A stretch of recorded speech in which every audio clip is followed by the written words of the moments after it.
Welcome to another episode of Hobby Nonsense. There's not a lot to say.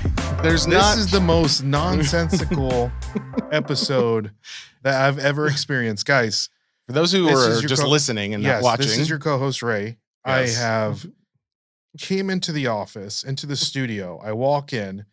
First of all, I look to my left and I see that there is clothes laying on the floor. The door is open. I knock on the door. Come in. And he goes, come in. There's clothes laying on the floor. And I walk in and I'm super scared. I don't know what's going on. No, not your usual podcasting studio. No, I don't know if Jesse's, I don't know what's going on. And I walk in and this man is wearing the tightest Buzz Lightyear outfit that you can think of. Think of like, I want to say it's not made for kids. I think it's made for a husky child. I don't know. This is the tightest cheap polyester. Cheap. This thing cost me like $90. I literally think it was close to $100. I'm not going to lie. It's a lot of material. You know? It's a lot of material. That's hurtful, but you know what? It comes with accessories. It does come with a headpiece. Yeah. So if anybody's questioning what he's describing, I am dressed up as Buzz Sports Boy, aka Buzz Lightyear. Okay. We are having a very special show today. We've got Aaron Abrams, director of entertainment and culture over at Topps, joining us here momentarily. And I thought, what better way to greet our Topps ambassador for entertainment than to be a Buzz Lightyear, a Buzz Sports Boy for the day. So Buzz Sports Boy, is that like we can't say Buzz Lightyear? Cut. Everybody just cut. No, I don't. I think it's fine. I don't think anybody cares. But I figure if nothing else, Buzz Lightyear doesn't have a beard, and so I do. So you're like a bootleg Buzz Lightyear. You're like a Buzz Lightyear that started. I'm Timu Buzz Lightyear. Let himself go. Daddy, what happened to this Buzz Lightyear doll? He looks sad. He's making me sad. Smokes Black and Milds on the corner of every convenience store in America. Yeah, Star Command wouldn't come pick me up. This is year 37, just sitting on this corner, waiting. One day I'll get through to him. In the meantime, chow. That's not, I don't think that. That's I think that's cars. Right? I did my karate chop action with the Cars sound effect. Yeah, so I'm making a scene. There's no doubt about that. If you've never watched or subscribed to the YouTube channel, this is all the more reason to. You can at least see what this looks like after you're done listening. But that being said, the break, I'm doing breaks on Wednesday of the product, and I will be in this outfit what product? Again. That's a great question. It's Disney Chrome. I hope we all know this at this point. But if this is your first episode, first timer, come on in. Topps Disney Chrome is the big product that comes out this week. It's probably the biggest Topps non-sport product out this year. I've been saying that it has come out with the retail distributors at the highest price of any non-sport product of the year. I do think it will come down maybe a little bit. I'm hoping so, at least, because it's like a $700 to $750 hot dog for a hobby box. For a hobby box, it's too high. But eBay's, I'm seeing guys like who are selling individual boxes on eBay. You know, there's before taxes and shipping and all that stuff. They're selling them for around $600. So it could be that they comes down a little bit, or who knows, maybe eBay prices go up. But in the meantime, I will be doing individual character case breaks. I will be dressed up as this, and possibly there may be some wardrobe changes during the break. I'm not going to spoil in the closet. I'm not going to spoil a little Bo Peep. I'm not Jesse. Not going to spoil the other outfits. That's behind the paywall right there. Yeah, exactly. That's what I should have done. But Wednesday on Fanatics Live, you can come hang out if nothing else and just see the nonsense for yourself. I saw that you put a bounty on Superfractor. I did. I wanted to make it where it's already a very expensive product. I think that at this point, putting a bounty out there seems fair, especially in the fact that I just need to hit a Superfractor. The fact that I hit the Winnie the Pooh Superfractor last year is like, I didn't realize how big it was until like I'm realizing how many people appreciate Winnie the Pooh as one of the bigger characters in the product. So now I'm like, wow, that was a big deal. Really hoping for something like that again this year. And if we do, I want to make it even more special. So gotcha. I figured that. Did you hit it for yourself or was it in a break? Yeah, it was in a break. Gotcha. So unfortunately not for me. But another fun thing about the product coming out, and we're going to talk about a little bit more about it because Aaron is going to, apparently there's some embargoed secret information that I don't even know as of yet. He is going to share that when he comes on here. What do you think it's going to be? And then talk about other non-sport products. But I have no idea. I mean, I'm sure we can guess. But it's a Disney thing, correct? That's what I was told. Interesting. Yeah, I don't know. But one of the things with the Disney product is DC Sports 87, consignor to the stars. One of our best friends. They are going to be doing a special as well. So any cards that you break with me that you want consigned, we will overnight them a package. They will get it up by Friday is what I'm told. If we break on Wednesday, I will be done Wednesday evening probably. Goes out first thing Thursday morning. They get it first thing Friday morning. Hopefully it gets up before the end of the day. But no matter what, you're getting a 95% payout minimum. Oof. That's what they've said. They've gone ahead and done a special 95% payout. Unless it's over $5,000, then it will be a 97% payout. So pretty cool thing that DC is doing for this release. A lot of fun things are going on with this. I know like Disney's going to be doing something at Anaheim, the Angels field. I'm really hoping they're doing some kind of like Angels in the outfield callback with a little Disney Christopher Lloyd. The Angels anymore, right? That's a good question. I don't know if they do, but if nothing else, doesn't mean we can't do a little just like Christopher Lloyd's going to come out of nowhere if we keep flapping our arms like this. Great Scott. Great Scott. That all being said, I think you had one or two things before our guest comes on. Yeah, for sure. Which is 2 minutes. So. Yeah, 2 minutes, real quick. Last week I misspoke. The Mega Evolution set actually comes out this week. I was just so excited to get the news out there. Yeah, Jesse. But this week, a lot of if you have a store that does like pre-release stuff, that is like a TCG game store, some of their stuff is hidden early. So by the time you're listening to this, you could be able to get a booster box before the release date, technically. Okay. So check out your local game stores. Maybe they have some stuff there for you. Big news. So we all know that the Bubble Mew is blowing up, Jesse. Yes. We've seen it. I've heard it. We've seen it out of the set Paldean Fates, and they are releasing a new premium collection box in December for Paldean Fates. So even though we've moved on to Mega Evolutions, we're going back to a Scarlet and Violet release of Paldean Fates, which is a little crazy, a little reprint. Yeah, that's very interesting. A lot of people are not too happy with that information when it dropped this morning. I'm not too happy with that. I don't like why. It does feel like a money grab to me. Like, why are you all of a sudden doing that? And well, here's the thing. A lot of people complain about how expensive stuff is. Yeah. And when people release more of it, people complain. So you can't win. You can't win. You complain about the stuff being too much. Yeah. And then when they release more, you complain because they're releasing more. What are we doing here? It's a tough ledge to walk, I guess. The Bubble Mew is crazy right now. Here's another chance for you to get cards at retail for you to potentially pull that Bubble Mew.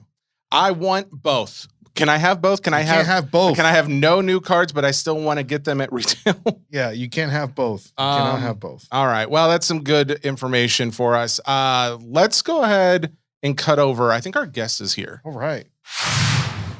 Well, here we are. Aaron Abrams, Topps Director of Culture and Entertainment, has joined us wearing what he tried to do is outdress me. He didn't know I was bringing my A+ game today. Well, he's bringing his A game. That is such a cool shirt. You said this is a local indoor soccer team that's using Star Wars in their logos or something? Shout out San Diego Sockers. Yeah, no, it's they had a Star Wars night and they had a few of these left over, so I had to snag one. Dang. That's awesome. I mean, when sports and non-sports combine, what a magical world we live in. I know, right? So, more to come, wink, wink. Yeah. Guys, he winked right there. Aaron, how have you been? It's been a few months since you were last on. You've been busy, I think. Very busy, very busy. I know you've seen me traveling around the country here and there, so we've run into each other a few times. But yeah, super busy, but a lot of really cool, fun things coming down the road. Obviously, we are going to talk about a number of products that have come out. There's a ton of questions from listeners that we're probably not going to get to all of them, but we'll at least try and get to a number of them later on in the interview. But first off, there is some cool Disney-related secret embargoed news that you were going to be able to release. Let our listeners know what's going on. Yep. So we can announce it here. I'm sure it'll be announced at this point already when this airs. But yeah, we're doing, for the first time ever, collaborative MLB and Disney set that will be spanning across both our Disney Chrome product and our Topps Chrome Updates product. Wow. So it's the first time you'll ever see the Mickey and Friends characters in uniform on baseball cards, which I think is super cool, or at least in sold products. So you'll have like, let's say Mickey Mouse this year, he'll be in the NL and the AL West. So his home jerseys will be in the Disney Chrome product, and his away jerseys will be in the Topps Chrome Updates baseball product. Whoa. And then we have Goofy. Sorry, I'm throwing a lot at you. We have Goofy. I believe he is the AL and NL East. And then we have Donald, who is the AL and NL Central. Man, that is such a good, because this is something that huge. A lot of guys have been talking about for a little bit, especially because a lot of the guys who listen to this are people who come over from SCN and they already know, like, hey, I'm a card collector and I like both sports and non-sports. And it only has made sense, like, hey, why don't we see something where we bring the two together? I love this idea. You're telling me, though, that this is going to be two separate products where you're going to see, you said, like, away jerseys and home jerseys, depending on which product you're buying into? Yeah, it wouldn't be a Topps product without adding some complexities into it. So there's some layers here. But yeah, so we are going to be doing, again, it's split across both. So the set is kind of a continuity set within the product. So again, Topps Chrome Disney will feature all the home jerseys of Donald, Goofy, and Mickey. And then Topps Chrome Updates Baseball will be all the away jerseys of Donald, Goofy, and Mickey. And this will be a continuity set for at least 3 years, if not more. So that every character for the next 3 years will have a card for every team. Like I said, for this year, it's only Mickey in the AL NL West, Donald in the AL NL Central, and then Goofy in the AL NL East. So that means that this product that comes out on Wednesday has these cards already in it. Is that what I'm hearing? Yes. Whoa, they are going to be extremely rare. So definitely not going to be coming out of every pack. There are parallels off of them, very low numbered parallels. So there is a super out there of all of these. So again, like, those are going to be insane when they do come out. Yeah, that's going to be absolutely insane. Is it all animated, or is it like the Disney character on a real background photo or something? So this is the coolest part. We actually got an official Disney animator to do these designs specific for us. So there's several poses for each character of them doing various things, hitting, pitching, fielding. And again, these pieces of art were done specifically for us by a Disney artist. Wow, man. And are they going to be wearing like the MLB jersey, like a Yankees jersey or a Giants jersey? Yeah, right. Mm-hmm. Yeah, that's all. They'll be in those jerseys. Like I said, home and away for the jerseys, and the card background, it's styled like what would be a modern baseball card. Then they're going to be on the field of play wherever they are. So it's like hitting, of course, at the diamond, and pitchers on the pitcher's mound, all that good stuff. And then the next Topps Update baseball product that comes out, that's where you're going to see that. When does that come out? Do you know the schedule? That one, they keep me away from baseball for good reason. That's okay. But yeah, that is probably going to be coming out, Q4, whenever that ends up releasing. Aaron, I absolutely love this. Is there any crossover with players at all in there as well? Like any actual baseball players in any of these inserts? It's a down the road thing, not in product, but I'm sure you're going to be seeing players interact with the cards here and there on whatever content we're putting out for it. So that's going to be really cool to see them react to it.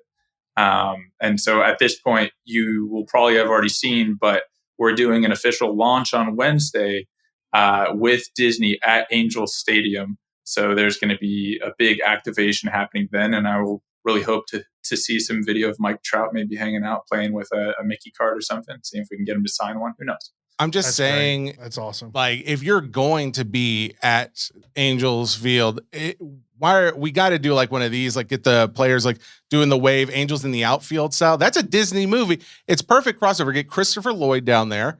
Danny Glover, not Danny Glover. Was Danny Glover in that one? Maybe he was. I can't remember. Anyways, Angels in the outfield. It makes perfect sense, and it's Disney. Okay, it doesn't matter. Just an idea. Think about it. Who knows? There might be Angels in the outfield cards someday. Who knows? Well, you didn't hear it from me, but who knows? Well, I did hear it from you, Aaron. You just said it. I didn't say it. No, that was someone else. All right. So that's big news. That's exciting. And I am actually like the fact that it's in this product that comes out on Wednesday. I love secrets. Like so cool. Oh, we didn't know. And now we're about to rip and we're going to see all this. Is it in any of like the value and megas, or is it only hobby?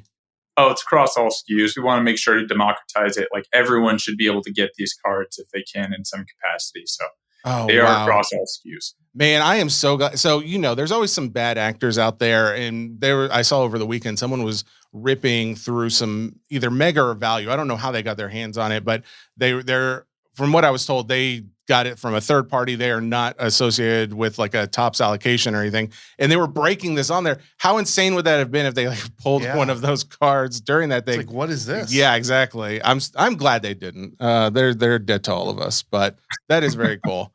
What else is on your mind right now? So obviously Disney is this week. I got to assume SpongeBob is the next thing since it comes out next week.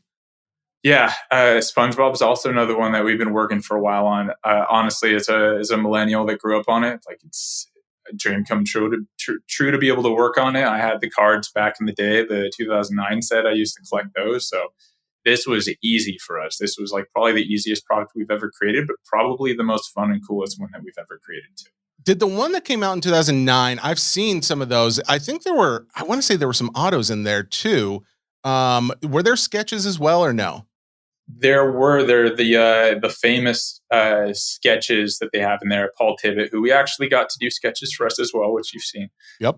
We also got some of the other artists from it to do sketches for us. So like C.H. Greenblatt has done some sketches for us, and then other production artists from SpongeBob.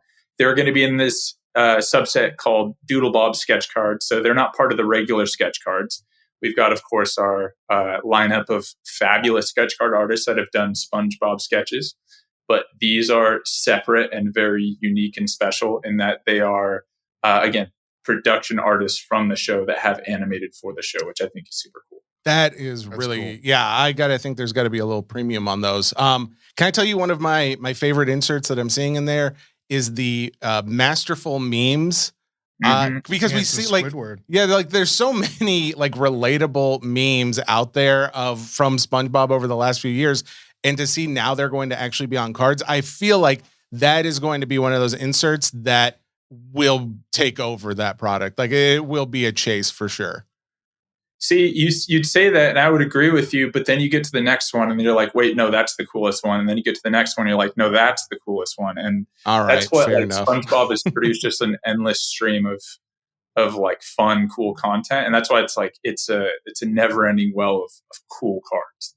This product to me is, again, I may be biased, but I think it's one of the best products we've ever made. I agree. Yeah, no, I from what I've seen, I am very excited. I will reserve judgment until I see it in person, but so far I would agree with that. I do want to know when it comes to like the timing of Disney this week and then SpongeBob next week. I would argue, other than Marvel, these are like two of like the biggest releases. Was there thinking, like, what was the thinking about putting them back-to-back weeks?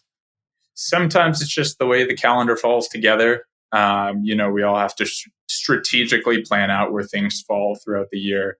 Do we want them to necessarily release a week from each other? Probably not, but did they? Yeah.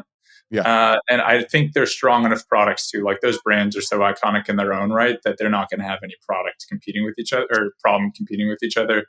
I think it's going to be a very kind of symbiotic relationship for them too. I agree. I think they will be, they'll have plenty of their own market. I think there's going to definitely be a lot of crossover, but I do think they'll have their own markets. I have been noticing that Topps has been doing, especially in the last few weeks, a lot more posts that involve SpongeBob and Disney to that point. Is there any correlation to the fact that we were just talking about, like, I talked about this before, where I just don't see enough push for non-sport cards, but it's nice to see that there's been some more love on the top social media pages. Yeah, it's starting to kick in. I think our relationships, are starting to kind of come full circle. Like, we've put a lot of work into them for the past year. Because remember, we just got this license globally at the beginning of the year. So of course that takes some time, but yeah, things are starting to kick into gear. I'm seeing the same thing. I'm super excited. I usually cannot tell even my family or friends about some of the stuff I'm working on. So when I see those go up, that's the first time I can just send it to them on Instagram and be like, check it out. This is really cool. And they're like, oh, that's sick. That's the first time they're seeing it for a lot of the times too. So whenever they post those, it gives me the green light to start sharing it out. That being said, how do I ask questions with I know I'm not going to get an answer to, but I still want to hint to it. So here's the thing. I'm just going to ask this question because there's at least 3 or 4 people that asked, are we ever going to see a Simpsons set? And now you can just go ahead and say whatever you're going to say. That's not the actual answer, but I would at least, now I can say I got it out there. I'll say we're trying. Okay. I'll tell you we were trying. Okay. I'll take that. And we got a ton of very passionate Simpsons fans on this side, as you can imagine. And we're all licking our chops to be able to hopefully someday get our hands on that license and play with it too. I like that answer. Yeah, that's fair. Hey, it was more than nothing, and I'll take that any day. What would you say would be like the next most requested IP that you guys get? Man, there's so many. I would say, there's already cards in market, but One Piece and just anime in general, I think, is so hot right now. People are clamoring for more, at least like traditionally produced anime products. So, there's like the TCG stuff out there, and there's a lot of foreign card makers that make them, but nothing really solid, I think, from the big 3 that's come out in recent history. So I think there's always an ask for something like that too. Yeah, for sure. Yeah. I would love to see the Topps Pokemon come. I was about to ask. Yeah. Is there ever any thought to doing something like that? I've got to imagine now IP costs to do something with them. A collab would be much different than it was back in the day when they did it. Yeah, like that's a tough part. Is there a reason for them to produce through us? Like, whereas back in the day, it was them breaking into a new market and using like an established American brand to do it. Now, do we make as much sense for them, or would they make it themselves? If they're interested and they're listening to this podcast, hit us up, please. We'll put something together. Here's the thing. They're already doing so much with like MLB. I've seen like a number of different collabs, and we saw like in tier 1, we're going to have the bat knob, like the Charizard bat knob in there. And then you've also seen where they've done with MLB, there's these gyms for Pokemon Go where they're dedicated to each stadium. And it's like, man, there's already so many collabs happening with sports. It would only make sense to do like, even if it's not like a dedicated non-sport product, like a crossover, almost like the Disney baseball crossover. That would be crazy. Do something with Pokemon in that area. I think that would be really cool. Oh, I know. We need some Charizard Superfractors out there. We need to get popping with the Chrome again. But believe me, I would love it. I would love it. All right. At least you're aware. When it comes to going back to that social media thing, like when it comes to doing any kind of posts or any advertising marketing, do you guys have to run everything through the people who own the IP before you do any posting? Yeah, traditionally, unless there's some kind of pre-existing agreement or they just really trust us, which is like, maybe. Yeah. But with Disney and with Paramount as well for SpongeBob, yeah, we run everything through them. So they've vetted it and it feels kosher for them and we're all good.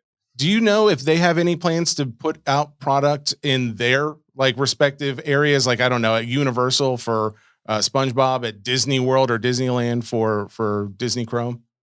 There's always discussions about it. We're always looking to I think it would be super cool someday to be able to do like a Topps Hobby Rip Night in Disneyland or something like that. Like these are just the big galaxy brain thoughts that we're all having on this side. Aaron, I'll tell you right now, me and Stephanie, Mama Breaks, were talking about this in a break the other day where it was like, we need to like together go out to Disney World or Disneyland and do like a dressed up costumed break at one of these places. I I'm just letting you know that when it comes time to make that happen, we're both willing and ready. So I can't officially co-sign that because that wouldn't be legal, but I got another wink. That's 2 winks. 2-0. I don't know who the other nothing is. An official meeting. Official wink, yes. Yes. Okay. So I could ask a lot of other things, but they start blending into the questions from the listeners. Do you care if I start peppering you with a few of these? Go for it. Okay. So some of these listener questions are actually very, very good. I say actually like they wouldn't be, but it's much different than when I put up a mailbag in SCN versus a mailbag in SCN. Not as much hostility, which I appreciate. So, like I said, yeah. BJ Kroger, his first question is Topps planning on launching a lot of different products with different IPs to test the market of the viability of it with collectors? He references how you did this limited anniversary set with SpongeBob. Could we expect to see that with other IPs? I would say we're always open to things that are kind of in the cultural zeitgeist. I don't know if SpongeBob is necessarily testing, because I feel like there is a pretty solid market out there for it. And, there's so much, like I said, beloved content from SpongeBob. We have a history of making cards for them. Those cards do pretty well in the secondary market. So I'd like to give us the credit that we took a leap and a shot of faith here, but this was a pretty easy one for us. And, there's always other IP out there that we would love to work on too. It's just, is it the right opportunity? Do the licensors have enough assets, which is always the big thing for us. Like, I can't tell you how many times we've had to walk away from partnerships because they just don't have like imagery, or they don't have logo treatments, or they don't have style guides, because that's the name of the game for us, is working with them to create cool cards. And if they only have one image of a character, it's just, not going to work for us in a 400 card set, something like that. But, we're always looking for the next cool thing. There's just a lot of different barriers depending on who you're talking about. Can you name any of those IPs that kind of fell to the wayside? I don't think I can. Just know they were really cool, and I'm really sad we didn't make them. Okay. All right. When it comes to putting these together, this is a supplementary from Buzz Sports Boy over here. When it comes to putting it together, a sport product versus a non-sport product, which would you say is more difficult? Oh, non-sport, easily. I've worked on both sides. Like, I think I've told you before, like I worked on UEFA stuff. I've worked on Bundesliga, Premier League, F1, NPB, baseball, you name it. I've worked on those within Topps, and they all have their own challenges and difficulties, but nothing like trying to create value without like a Paul Skeens to sell your set or something like that. You don't have that rookie, and you may have a rookie, but it may not really get that value for 10 years after. I always point back to like the Parks and Rec product that came out way back in the day. Like, you could probably buy those for pennies on the dollar back in the day. Now you can't buy a box for less than a few $1,000, right?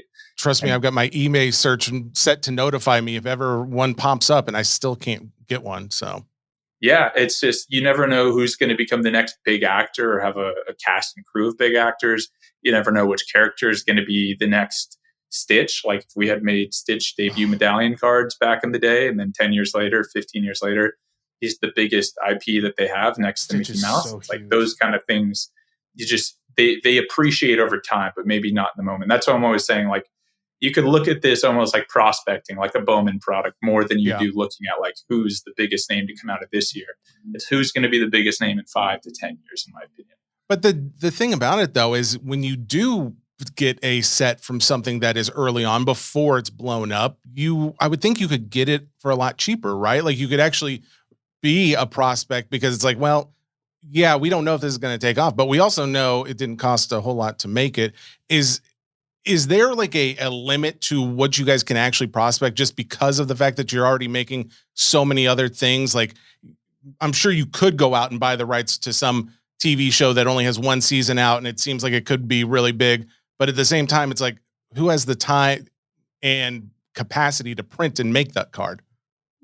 Yeah, I mean, it's all part of juggling a lot of different factors, like we were talking about. Like, again, assets, a lot of new IP, unless they have that in the back of their head when they're filming or when they're doing production, they traditionally don't bank assets, which is the most surprising part to me.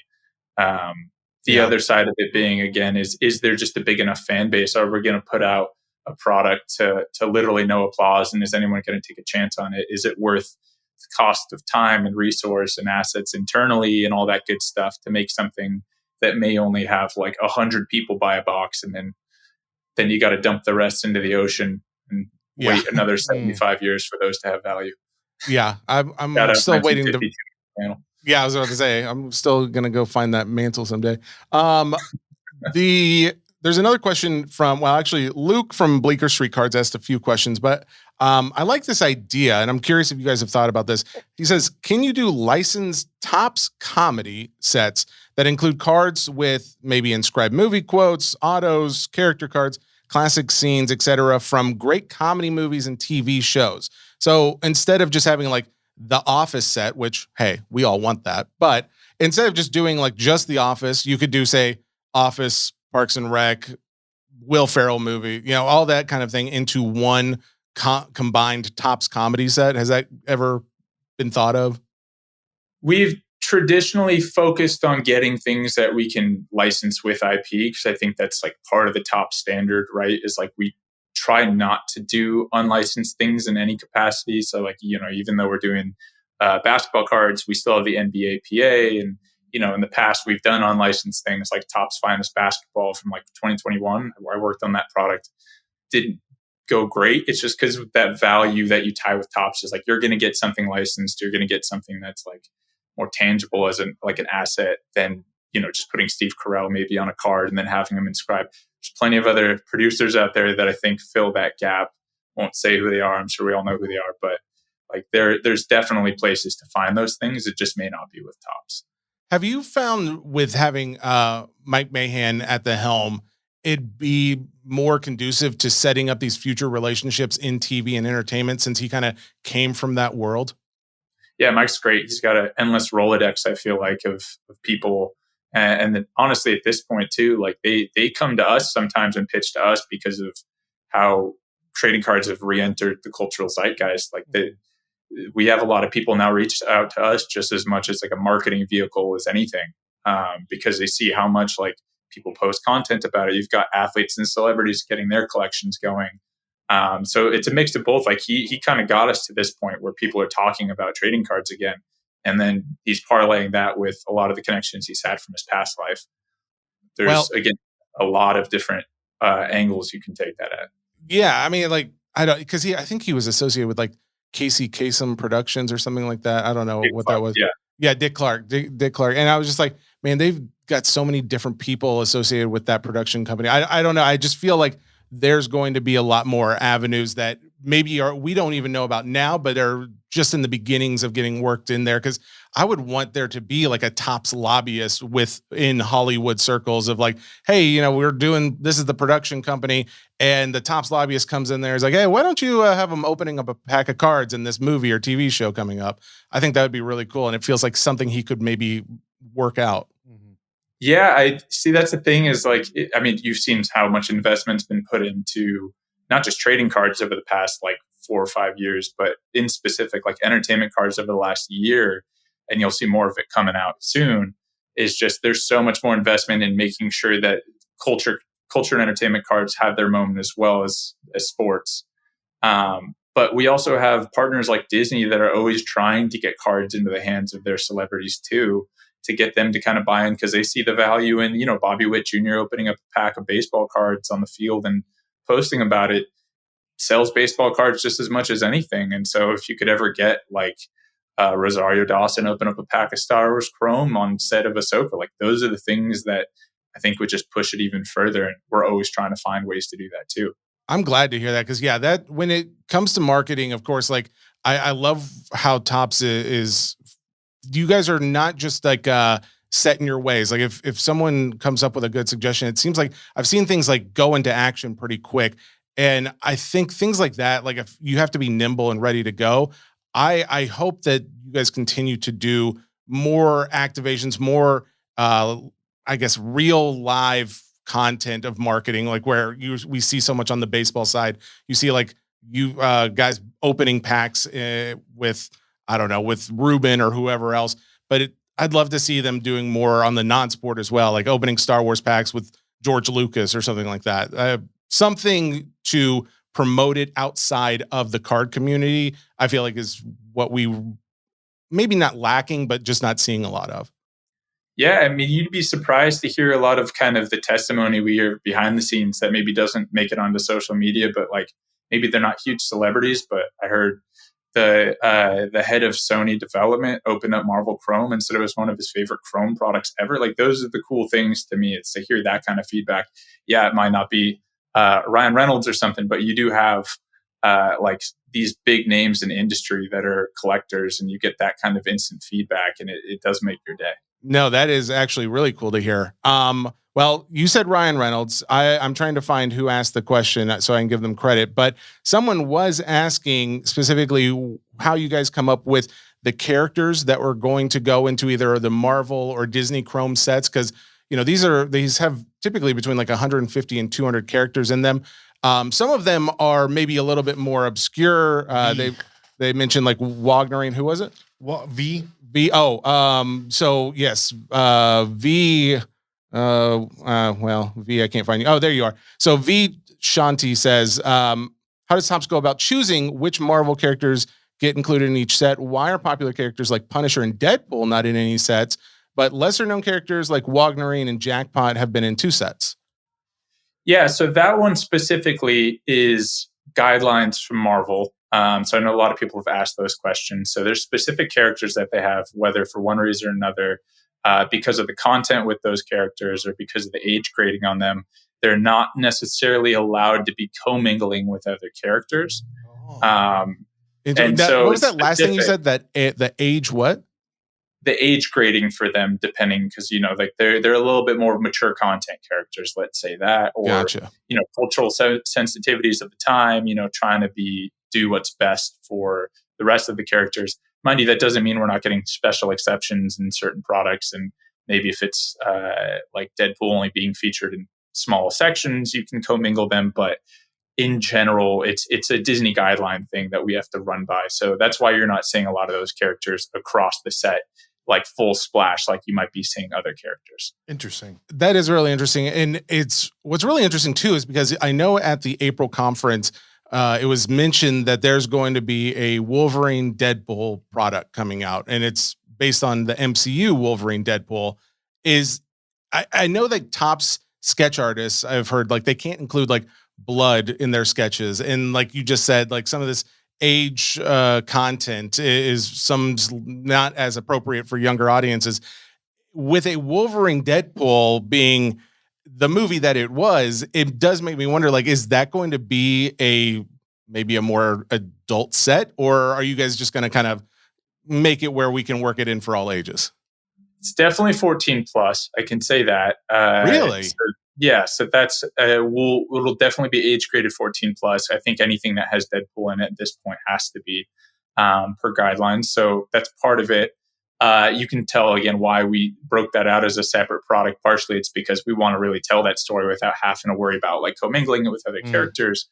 But in general, too, we want to tell a little bit more of like a rough around the edges story that maybe doesn't fit next to Spider-Man or the Fantastic Four or the MCU and where it is at now, maybe in the future, but where it's at now. So that's part of it. And then, of course, you know, like there's always much stricter guidelines, I would say, with consumer products compared to comic books or like the source material. Those can be as bloody as they want. And ours has to be less offensive to the sensibility of the mom that buys their kid a value box off the shelf at Target and opens it up and there's guts everywhere. And they're like, what the heck happened? Like this. These aren't the cards I grew up with. Things got a little crazy, but it doesn't mean we're not trying to like always push the envelope and still keep true to the character. Because again, Deadpool that's his character. Just try to find ways to play that middle a little bit. So age grading, this is the first time I've heard about this. And with the Deadpool Wolverine product being a 14 plus product, have you guys had any other products in recent memory that were age graded, like that weren't for everyone? If so, I cannot think of anything. Not really. I don't think we've really had to step into these. Like Marvel is a very new license for us, and that's the one that would probably have it the most. Like I don't know how much blood and guts we're putting in baseball these days, but usually don't have to worry about those. So this is like a first of its kind type of thing, it sounds like. Yeah, there's definitely been, I would say, like in the 90s and probably in the early 2000s, like more mature content cards at some point. Other competitors also make their own mature content cards, like not us. So I wouldn't say it's new for the hobby, but for us in the modern space, it's probably something we haven't had to deal with as much. I wonder what the like early 2000s Indiana Jones product was rated, because I've got like a Nazi sketch where his face is melting and there's like a little trickle of red blood in it, and I'm like, ooh, they could not get away with that today. I wonder if that was a different age grading back then. Neither here nor there. Nazis melt, so I think that's just all moms want their kids to see that anyway. Do you have time for maybe just a few more questions, or how are we doing? Yeah, I should be okay for it. Okay. John Dudley asks, will we ever get back to a predictable release schedule with releases more spread out with the bulk coming during sports season? I can't speak for the sports products. For our products, everything is kind of a moving target, mostly because we're trying to get the freshest content in as we can. And on the back end, you guys probably aren't seeing it as much, but like there's a lot of embargoed content that comes from new releases. For example, we're working on the Marvel Studios Chrome release, which will of course be like the live action contemporary to Marvel Comics Chrome. And we want to put in Fantastic Four content.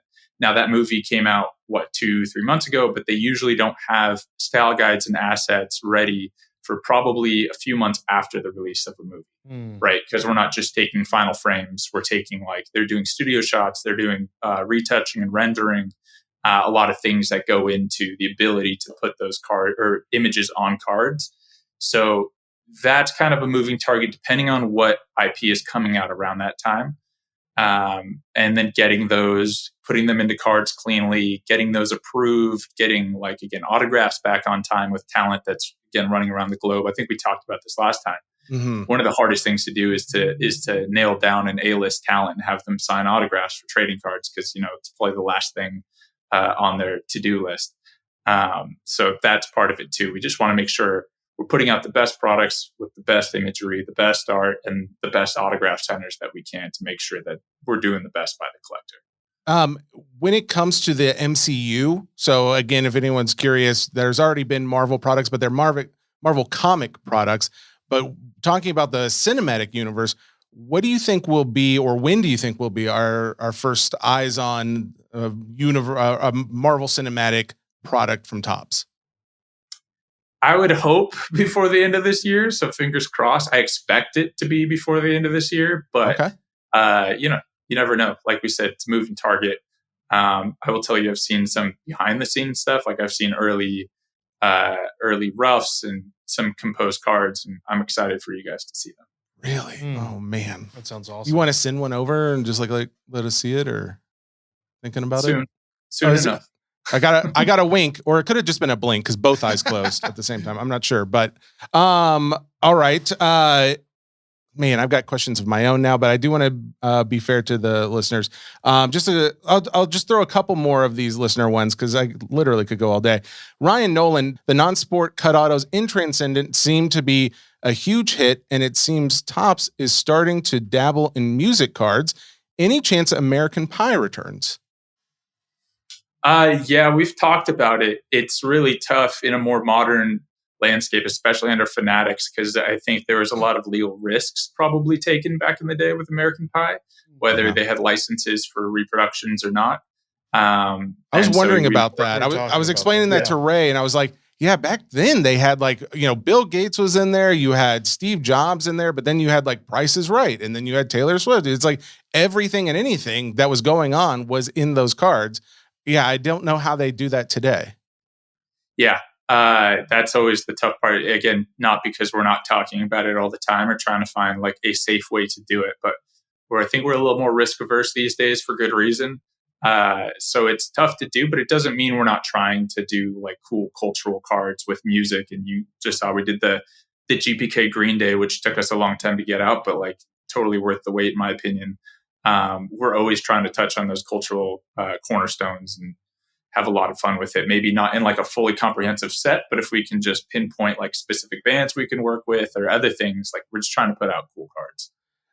The fact that you guys have had in the past, maybe, I don't want to say too many Star Wars products in a year, but sometimes it was like there were so many coming out back to back. It just felt like it was kind of cannibalizing another product. It feels like with the inclusion of Marvel and Pixar and Disney, it's like, are we going to see less maybe Star Wars products in a given year because of the fact that now we have more non-sport products to give to the audience, the consumer, or are we going to see the same ones? I think it's more about us. I don't know about less. I think it's more about a good time between each, like a more even spread. Mm-hmm. And then also consolidating to make sure we're not just putting product out to put product out, and that we're putting product out that really like resonates with the collector and has a reason to exist. Like, I don't want to put a product out that does the same thing for collectors that Topps Chrome does or Finest or whatever. Like, we want to do something where there's a reason to mark your calendar for everything as like an event, kind of like appointment collecting between Star Wars, Marvel, Disney. And again, there you may have overlap between all three as an entertainment collector. You may only like one of them. So if you're waiting for 4 or 5 months between Star Wars releases and that's all you collect, you might be like, where's my release? But Fair. We're trying to strike that right balance between all of those. And not also at the same time, not just flood the market with sets for the sake of making sets. I appreciate that. And I guess one of the sets I'm really actually looking forward to, and I'm curious if you'll end up doing this with other cards, but and this is another one that I'm stealing from one of our actually I found it. Mark Sakaguchi wants to know, when will there be an original art set for Marvel and Disney similar to what you guys do with Star Wars Galaxy or Upper Deck Masterpieces? It's coming. I can't tell you when, but it's coming. Oh man, because Star Wars Galaxies, honestly, I think it is my favorite. Masterwork is tied pretty closely, but yeah, I think the Galaxy is so cool because you're not tied to autographs. It's just a completely original idea, and we just saw like the $100,000 sale from one of the one of ones sold at the National this last a couple months ago. I would love to see that also incorporated into the Marvel Disney world. So the fact that you guys are working on that's pretty exciting.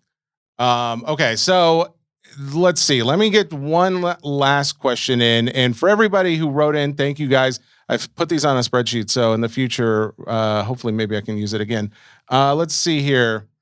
I got to make it a good one. So skipping, ask that.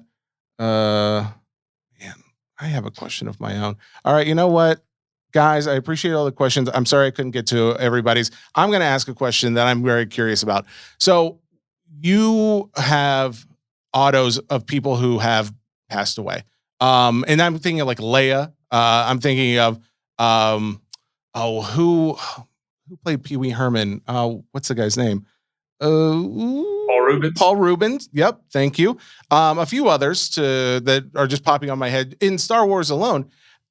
How much longer can those be in products? Like, is there like a finite amount? Well, I know there's a finite amount of them that Definitely. You guys have. Yeah. It's like, are you ever going to be like, hey guys, this is the last product you're ever going to see a Leia autograph in, and maybe you're already out of like a James Earl Jones. I haven't seen a James Earl Jones in anything for a while. Granted, you could always do a cut auto or something like that, but do you think there will be announcements as these things happen just to kind of like let the audience know?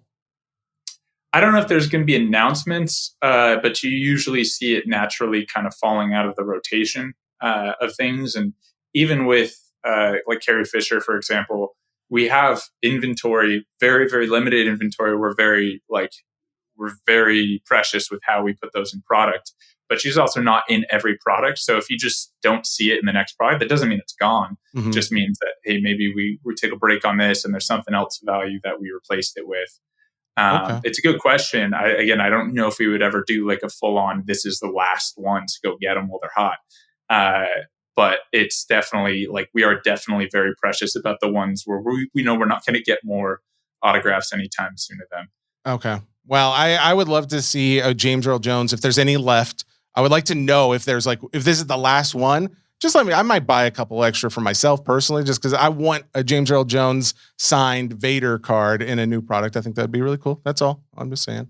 Well, last thing I just wanted to say and or suggest would be there's so many guys who listen to this podcast and they follow the content and they're like, we love the vintage side of the non-sport community. Like they love some of the older stuff, and that's Disney, that's Star Wars, that's Marvel, that's all that stuff. But some of the older artwork, maybe what we can be considered a rookie in some of those settings.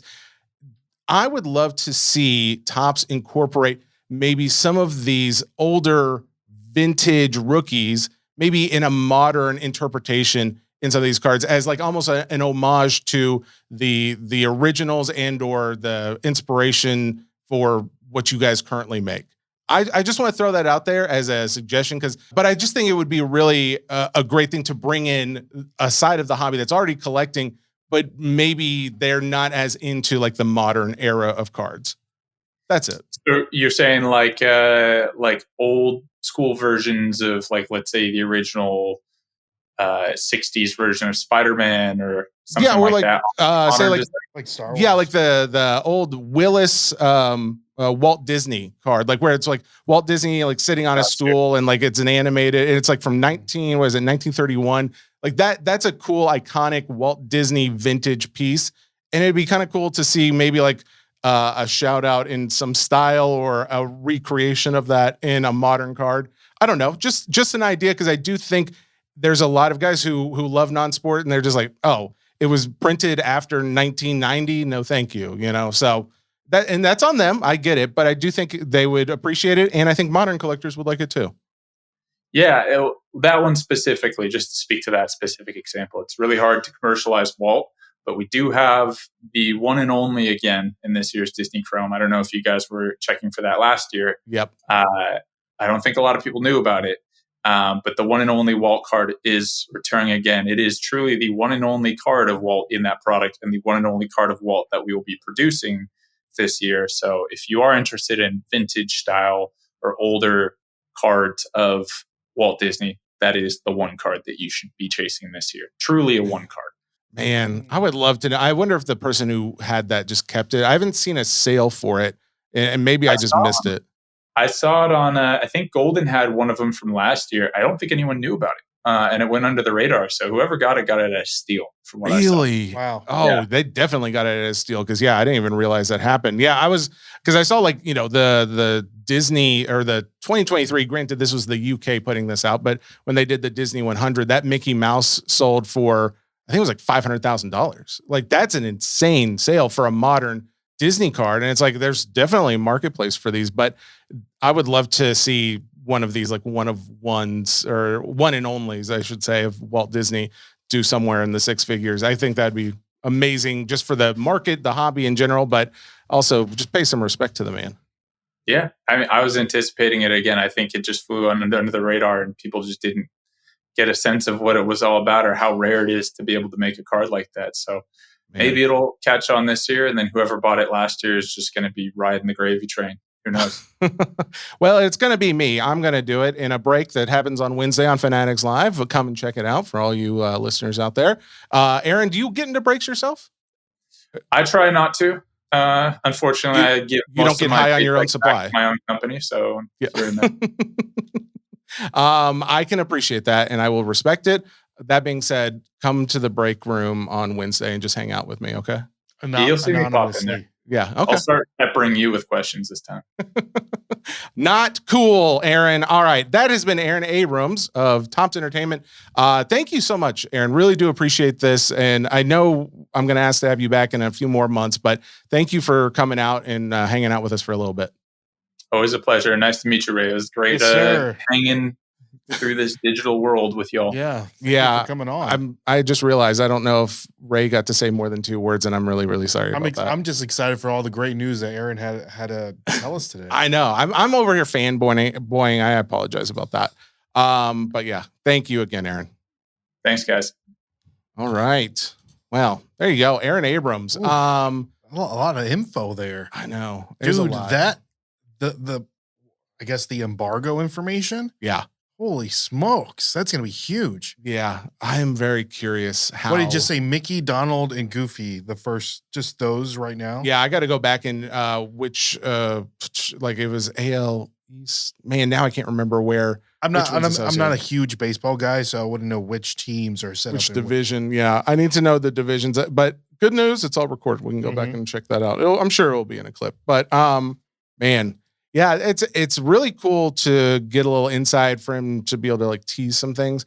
I would love though to just like go in the office and I'm not saying like steal information. I just want to know what's going on. You know what I mean? Like a fly on the wall. Just a fly on the wall that I am stealing all the information for myself and not disseminating it. I just want to know. What would be, Jesse, your top 3 IPs? And I think I've already asked you this.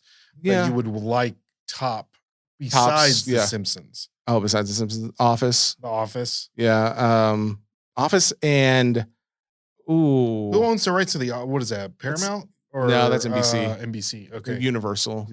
Yeah. I wouldn't mind seeing. I think Topps did the How to Train Your Dragon set. My daughter loves that. Are you a big How to Train Your Dragon? Well, my daughter is, and I like the live version. And I like the animated version too. We're thinking about talk to my daughter about going to Universal because they've got like a whole theme park dedicated to that. But it's weird too. I wonder if like they get pushback where it's like, well, that's Universal, and we already like Disney could like say, well, you're already in cahoots with us. We don't want you going over there and doing that. But like a non-compete. Yeah, but I would love to see like a Nintendo. I don't see how they could do it just because I've heard licensing can be difficult. However, from what I was told again in the April conference, I think there's supposed to be some kind of collab with like at least some Nintendo characters, in a sports product. In a sports I don't know if that's actually going to happen or not, though. In a top sports product? Yeah, a top sports product. Oh, so, but interesting. But yeah. Who does the movie? Who owns the movie rights? Is it Universal as well? Just say Mario Brothers. Mario Brothers is Universal. Yeah. So I would assume that would be another one of those where it's like, yeah, you got to get in bed with Universal. And I don't know if Disney would have any pushback or not. Hopefully not. But interesting. Guys, there's more to come next week. There's more releases. I'm hoping we have a Lego guy joining us to talk about like Lego collectibles and some of the more popular IPs and what to look out for and what does better and all that kind of thing. He said he's willing to come on. He's like a big content creator apparently. So I'm very happy to get him. I'm just trying to work out the date and time. Yeah, that would be amazing. Have you done your Lego set that you bought at Costco? No, I haven't done the Mario Kart yet. I've got them. Well, before I do that, I also have a Vader helmet I've got to complete, but it's not the desire. The desire is there. It's the time that is lacking. So, but that being said, that will be coming soon. More fun things like that. I'm really still digesting everything that Aaron said. I'm excited about I'm very interested about this whole age 14 plus set. That is very. I wonder what that looks like in your local game, like your local card store. Yeah. Do you think there's an actual warning, not adult supervision? It'll be warning, 14 plus. Yeah. And that's just up to the person selling the cards. Of course, if you're not gonna see a 7-year-old come up and, hey, I want to buy this Wolverine Deadpool. Yeah. Do you have to be carded when you buy that? That's what I'm saying. Well, when you purchase video games, like a rated M for mature video game. Yeah. Sometimes you got to be 18 plus though, don't you, to do that? So yeah, I don't know how that would work, but that's real.